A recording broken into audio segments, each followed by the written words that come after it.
राम ही देख बरात जुरानी, प्रीति की रीत न जाती बखानी। राम, लक्ष्मण, भरत, शत्रुघ्न तीनों अपने पिता के पास बैठे हैं। कहते हैं कि उस समय जो उनके हृदय में प्रीति उमड़ रही है वह वर्णन के बाहर है, वर्णनातीत है, शब्दों में बांधना अत्यंत कठिन है। नृप समीप सोहहि सुत चारी, चारों पुत्र के साथ राजा बैठे हैं। जनुधन धर्माधिक तनुधारी, ऐसा लगता है जैसे धर्म, अर्थ, काम और मोक्ष चारों सशरीर वहां विद्यमान है। चारों तरफ आनंद ही आनंद फैला हुआ है। भगवान राम को दुल्हे के वेश में सजाया जाता है और यह देख करके नगर में चारों तरफ यह बात फैल जाती है और सभी प्रशंसा में लग जाते हैं। लोग देखी सुनी सुनाई बातें एक दूसरे से साझा कर रहे हैं, एक दूसरे को सुना रहे हैं, बता रहे हैं कि राम कैसे हैं। एक सखी कहती है, देखो राम जी की आई बारात, देखो राम जी की आई बारात, चलो सखी देखन को, चलो राम जी की आई बारात, चलो सखी देखन को, चलो सखी देखन को, चलो सखी देखन, चलो सखी देखन को, देखो राम जी की आई बारात, चलो सखी देखन को, देखो राम जी की आई बारात, चलो सखी देखन को। सखियां उत्सुक हो जाती हैं, कहती हैं कि अच्छा आ गई। किसी ने पूछा कि अच्छा बताओ ये दूल्हा राम कैसे दिख रहे हैं, उनके संबंध में बताओ। दूल्हे के वेश में तो अभूतपूर्व शोभा होगी उनकी, कुछ इसके विषय में बताओ। सखी कहती है कि सखी, उनकी शोभा का वर्णन करना तो ऐसे ही कठिन है, लेकिन फिर भी कुछ मैं प्रयास कर रही हूं कि उनकी शोभा का वर्णन तुम्हारे सामने कर सकूं। कहा कि देखो सखी, सुंदर लाल भाल पर चानन, सुंदर लाल भाल पर चानन। अच्छा, कहा कि यही नहीं, काजल कयल नयन छबियानन, काजल कयल नयन छबियानन, सुंदर लाल भाल पर चानन, काजल कयल नयन छबियानन, गले देखो हो गले देखो हीरों की हार, चलो सखी देखन के गले शोभे, हो गले शोभे मनियों की हार, चलो सखी देखन को, देखो राम जी की आई बारात, चलो सखी देखन को। कहती है अच्छा कुछ और बताओ। कहती अरे उनके जो वेशभूषा है, जो वसन है, उन्होंने जो वस्त्र पहने हुए हैं वो तो अलौकिक है। हीरक हार मौर लड़ मोती, गले में हीरे का हार है और मौड़िया जो माथे में पहने हुए हैं उसकी जो लड़ियां हैं वो मोतियों के बने हुए हैं जो चमचमा रहे हैं। हीरक हार मौर लड़ मोती, हीरक हार मौर लड़ मोती, चपकन चारु बियहुती धोती, चपकन चार बियहुती धोती, देखो राम जी जो सुख का आधार, हो मेरे राम जी जो सुख का आधार, चलो सखी देखने को मेरे राम जी की आई बारात, चलो सखी देखने को मोरे राम जी की आई बारात, चलो सखी देखने को। अब इधर बारात की तैयारी हो रही है। अब जिन हाथियों पर राजा महाराजा आए थे, जिन घोड़ों पर चढ़ के राजकुमार आए थे, जिन रथों पर सवार होकर के बड़े बड़े वीर शूरमा आए थे, अब उन सबों को इस समय दरवाजे लगाना कठिन था। अतः दूल्हे पालकी पर सवार हो गए और एक पालकी पर हमारे महाराजा दशरथ सवार हो गए और बारात दरवाजे की ओर जाने लगी। वैसे कुछ लोग कहते हैं कि भगवान राम घोड़े पर सवार होकर आए थे, लेकिन मिथिला की जो रीत है, यहाँ दूल्हे घोड़े पर नहीं पालकी पर सवार होकर आते हैं। लेकिन चलिए, हम घोड़े की बात भी कर रहे हैं। अब यहाँ है जो जिन लोगों ने यह बात कही कि भगवान राम दूल्हे वेश में घोड़े पर सवार होकर के माता जानकी के दरवाजे पर दरवाज़ा लगाने की तरफ बढ़ रहे हैं, तो उनकी बात करें तो माता जानकी के जो भाई थे, जिन्हें लक्ष्मीपति कहते हैं, लक्ष्मी निधि, एक है लक्ष्मी निधि जो उनके भाई हुए, और लक्ष्मीपति तो स्वयं श्री राम है ही। तो यहाँ अब लक्ष्मीपति और लक्ष्मी निधि में प्रतियोगिता की भावना लग गई है। लक्ष्मी निधि चाहते हैं कि लक्ष्मीपति के आगे हम अपने घोड़े को ले जाएं, लेकिन उनका प्रयास सफल नहीं हो पाता। मिथिला की एक सखी कहती है, आगे आगे लक्ष्मी निधि, लक्ष्मी निधि सीता मैया के भाई, आगे आगे लक्ष्मी निधि, घोड़वा नचावे दुल्हा बड़ी जावे, आगे आगे लक्ष्मी निधि, घोड़वा नचावे दुल्हा बड़ी जावे, घोड़वा नचावे। अब यहाँ एक नहीं, चारों दुल्हा नचा रहे हैं।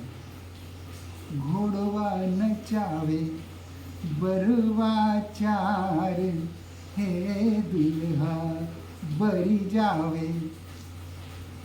आगे आगे लक्ष्मी निधि घोड़वा को नचाने का प्रयास तो कर रहे हैं, लेकिन जब भी देखते हैं तो दूल्हा सरकार का घोड़ा आगे हो जाता है। अथक प्रयास करते हैं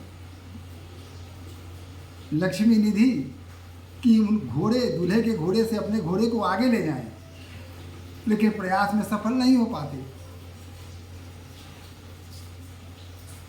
भगवान राम का घोड़ा आगे बढ़ जाता है। घोड़वा नचावे बरवा चार, हे दुल्हा बड़ी आवे। आगे आगे लक्ष्मी निधि, घोड़वा नचावे दुल्हा बरी जावे, घोड़वा नचावे बरवा चार, हे दुल्हा बरी जावे।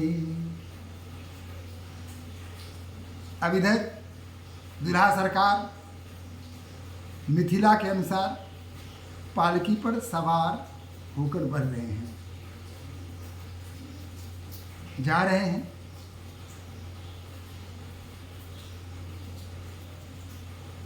हमारी सखियां पूछ रही हैं कि इतने विशाल लोगों की भीड़, क्या ऐसी बाराती इससे पहले भी कभी आई होगी? मुझे नहीं लगता सखी। कहती है कि अच्छा ये तो बताओ, इसमें तो हाथी सैकड़ों में होंगे, घोड़ों की संख्या सैकड़ों में होगी। सखी कहती है अरे नहीं, सैकड़ों में नहीं, हजारों में भी नहीं, लाखों की बात करो।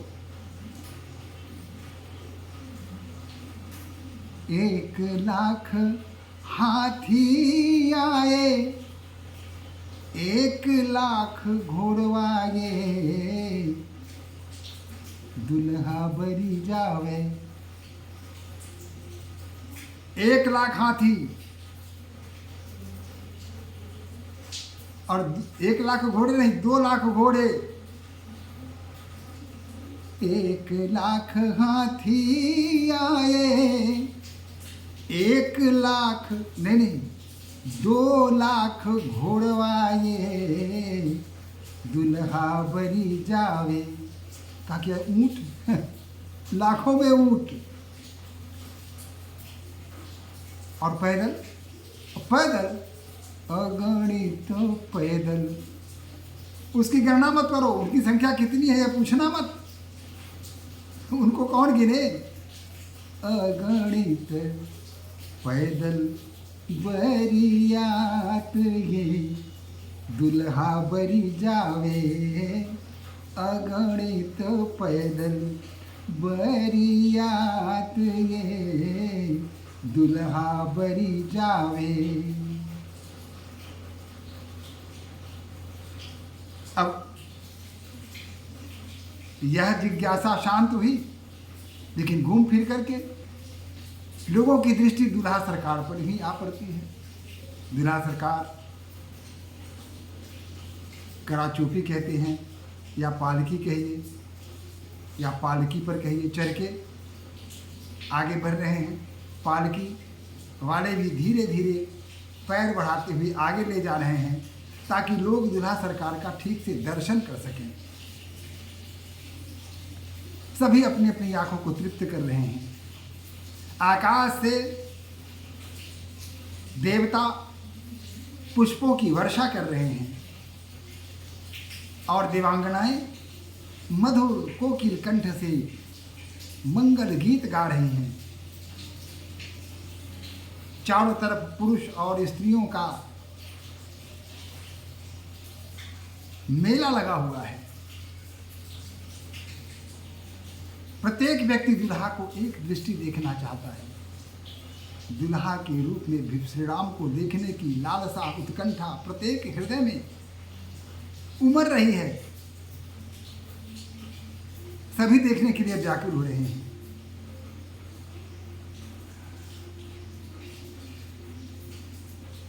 सब देख देख करके आनंदित हो रहे हैं। धीरे धीरे बारात दरवाजे की ओर प्रस्थान कर रही है, और जब बारात दरवाजे पर यानी राजमहल पर उनके मुख्य द्वार पर जब बारात पहुंचती है, भगवान श्री राम पहुंचते हैं, तो सखियां मंगल गान शुरू कर देती हैं। दुल्हा गैला दुअरिया ये, देखू देखू गोरिया, दुल्हा गैला दुअरिया ये, देखू देखू गोरिया, दुल्हा गैला दुअरिया ये, देखू देखू गोरिया, दुल्हा गैला दुवरिया ये देखू देखू गोरिया।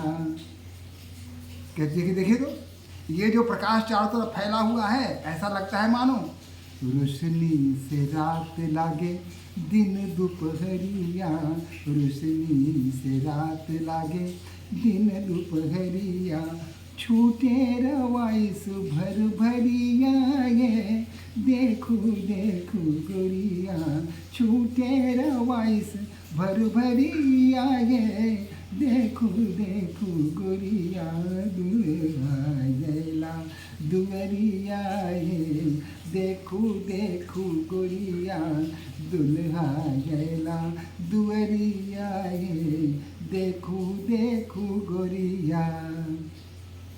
यही नहीं, और कहार की तरफ हुम कत आयल कहरिया।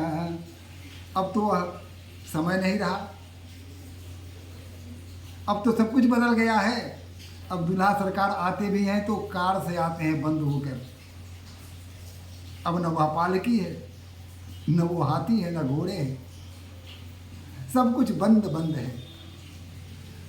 उसके बदले में उस पटाखों की आवाज़ सुनाई देगी आपको, और कान फोड़ू डीजे की आवाज़ आपके कानों में जाएगी, और उल्टे सीधे शब्दों पर बस लोग नाचना प्रारंभ कर देते हैं।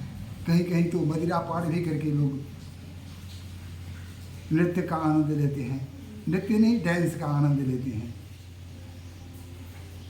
तो उस समय जो कहार पालकी लेकर चलते थे तो हूँ की आवाज़ करते थे, तो उसी को हमारी सखियाँ कह रही हैं कि हुम कहते आयल कहरिया, हुम कहते आयल कहरिया, लिए कर चोपी खर खरिया ये देखू देखू गोरिया, लिए कर चोपी खर खरिया ये देखू देखू गोरिया, दुल्हा ऐला दुवरिया ये देखू देखू गोरिया, दुल्हा ऐला दुवरिया ये देखू देखू गोरिया। धीरे धीरे हुमकते हुए कहार पालकी को आगे ले जा रहा है। आगे आगे करचोपी यानी पालकी, और उसके पीछे खरखरिया जिस पर हमारे महाराजा दशरथ जी विराजमान हैं।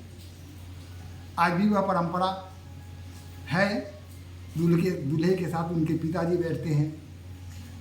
आज भी जब मंच सजाया जाता है तो फिर दूल्हे के बगल में उसके पिताजी विराजमान रहते हैं। यह परंपरा तो खैर जो मूल परंपरा है वो कभी बंद होने वाली है नहीं, वो तो चलती रहेगी। उस समय भी वही था, आगे आगे दूल्हा की पालकी जा रही है और उनके पीछे जो डोली है उस डोली में समधी साहब सवार यानी राजा दशरथ जी सवार हैं। और वही जब विवाह समाप्त हो जाता है तो विवाह समाप्त होने के पश्चात दूल्हे का पालकी तो सुरक्षित रहता है, लेकिन डोली में अब समधी नहीं दुल्हन उस पर बैठती है और तब वो अपने ससुराल को जाती है नहीं थी पहले ऐसा था, अब ऐसा नहीं है, अब तो सब कुछ बदल चुका है। आधुनिकता के नाम पर हम अपनी मूल परंपराओं से बिल्कुल अलग होते जा रहे हैं, सब कुछ छूटता जा रहा है। वो मधुर संगीत जो कोमल कमनीय कंठ से हमारी ललनाएं गाती थी, मंगल मंगल हो जाता था, चारों तरफ आनंद की अभिवृद्धि होती थी। आज तो विवाह के गीत नई नई जो पढ़ी लिखी हमारी ललनाएं हैं उनको पता ही नहीं है कि विवाह के गीत कैसा होता है। सोहर किसे कहते हैं, समधन किसे कहते हैं, बटगमनी किसे कहते हैं। लोग इसे भूलते जा रहे हैं, अपनी संस्कृति से कटते जा रहे हैं। अब बस विवाह हो रहा है और कोई फिल्मी का गीत उसमें लगा दिया, गाने की आवश्यकता नहीं है। फुहरता बढ़ गई है, शालीनता कमती जा रही है। विवाह के क्षेत्र में भद्दे भद्दे मजाक लोग करने लगे हैं, शालीनता का नामो निशान नहीं है। आवश्यकता है उस संस्कृति को पुनर्स्थापित करने की। मिथिला की भी सखियां अपने मधुर कंठों से गीत गा रही हैं। मंगल मंगल आज जनकपुर मंगल, जनकपुर मंगल है, आहे मंगल आजू जनकपुर घर घर मंगल है, आहे मंगल आजू जनकपुर मंगल मंगल है। मंगलमय राजा दशरथ आओ रो जनक ऋषि, आओ रो जनक ऋषि आहे मंगल मूर्ति लोग सुनना मैया मंगल है, आहे मंगल मंगल आजू जनकपुर मंगल है, आहे मंगल आजू जनकपुर मंगल मंगल है। चारों तरफ आनंद में लोग झूम रहे हैं। विभिन्न प्रकार के कलाओं का प्रदर्शन हो रहा है। कमनीय कंठ से ललनाएं गा रही हैं। नारी सुहागिन गावही गीता, नारी सुहागिन गावही गीता, ले ले नाम राम अरु सीता।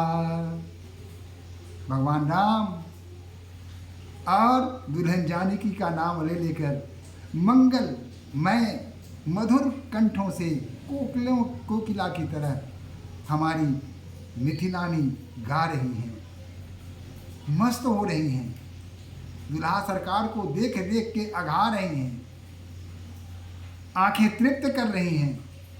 सर्वत्र आनंद ही आनंद है, कोई भी आनंद से वंचित नहीं है। राम जी को कुछ लोगों को देखने में बड़ी समस्या हो जाती थी।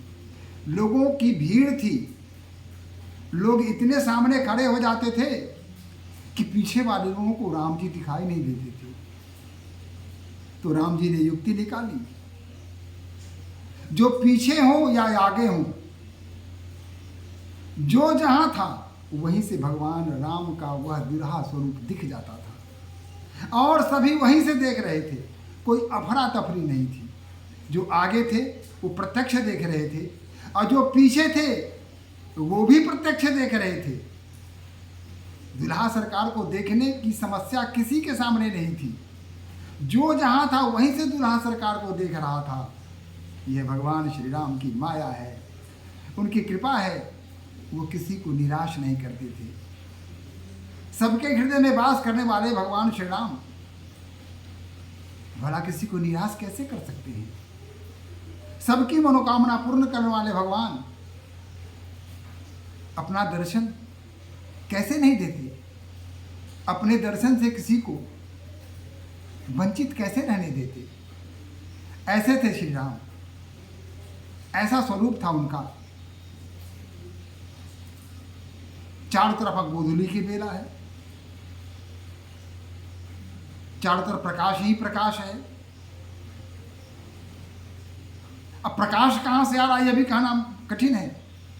आज के ज़माने में तो बिजली लगा देते हैं, वेपर लाइट लगा देते हैं, चारों तरफ प्रकाश हो जाता है। लेकिन उस समय स्वयं में प्रकाश हो रहा था, क्योंकि भगवान सूरज भी वेश बदल के आए हुए थे। और चंदा, ये चंद्रमा भला कब चूकने वाले थे,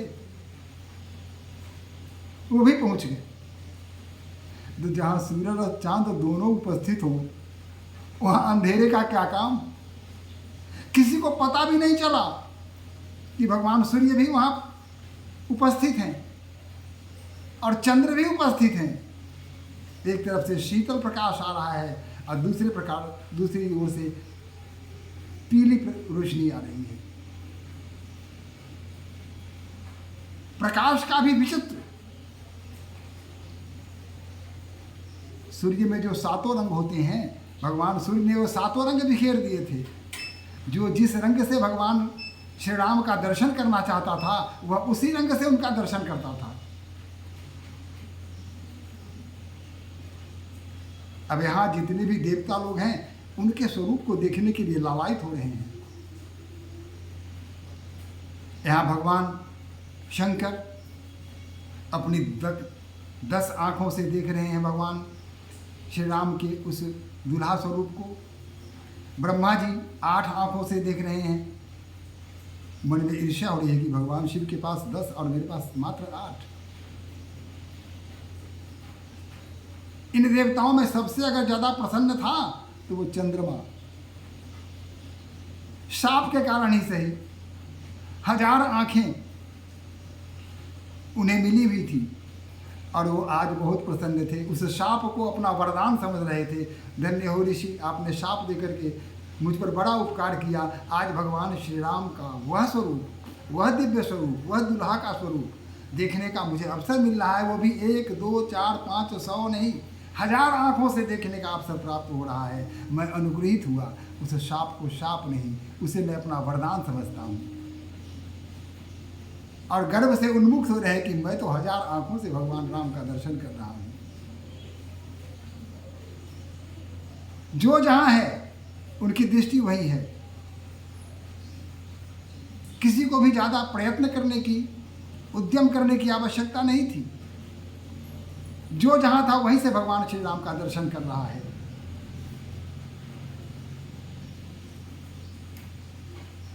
इस प्रकार दरवाजे पर बाराती आई। चारों तरफ शुभ काम में लोग लग गए। जो विधि थी, जो विधान था, उसके आधार पर लोग विधि में लग गए। ब्राह्मण लोग स्वस्ति मंत्र का जाप करने लगे जोर जोर से। देवता पुष्पों की वर्षा करने लगे और तीनों लोक में ये राम सीता का नाम, जय सीताराम सीताराम सीताराम, जय सीताराम जय सीताराम सीताराम सीताराम, जय सीताराम जय सीताराम सीताराम सीताराम, जय सीताराम जय सीताराम सीताराम सीताराम, जय सीताराम जय सीताराम सीताराम सीताराम, जय सीताराम जय सीताराम।